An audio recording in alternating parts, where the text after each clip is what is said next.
প্রতীক প্রশ্নে নির্বাচন থামবে না, কিন্তু এই প্রতীকের মধ্য দিয়ে যদি নির্বাচন থামানোর কেউ পরিকল্পনা করে থাকে যে আমি প্রতীক দিব না, আপনার অধিকারটা দিব না, সেই অধিকারের প্রশ্নে আমরা কম্প্রোমাইজ করব না।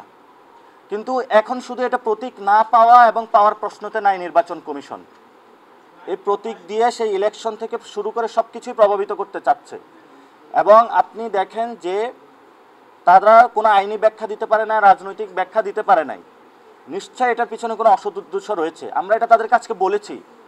লাস্টে যখন কোটা সংস্কার আন্দোলনের সুপ্রিম কোর্টে রায়টা হয়েছিল, তখন সরকার যখন এটা নিয়ে অনড় অবস্থানে ছিল এবং সরকার একটা রায়কে আবার নিজে ওইটা থেকে বের হতে চাচ্ছিল, আমরা কিন্তু যারা ওইখানে রাজনীতি করতাম আমরা অসৎ উদ্দেশ্য খুঁজে পেয়েছি।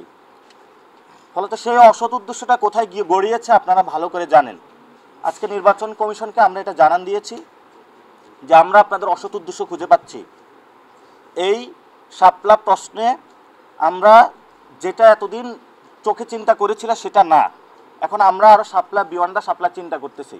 অর্থাৎ নির্বাচন কমিশন যে শাপলা দিচ্ছে না অথবা দিবে না, শুধু এই প্রশ্ন না, শাপলা দিচ্ছে না বা দিবে না কেন, সেই প্রশ্নটা নির্বাচন কমিশনকে আপনাদের করা উচিত।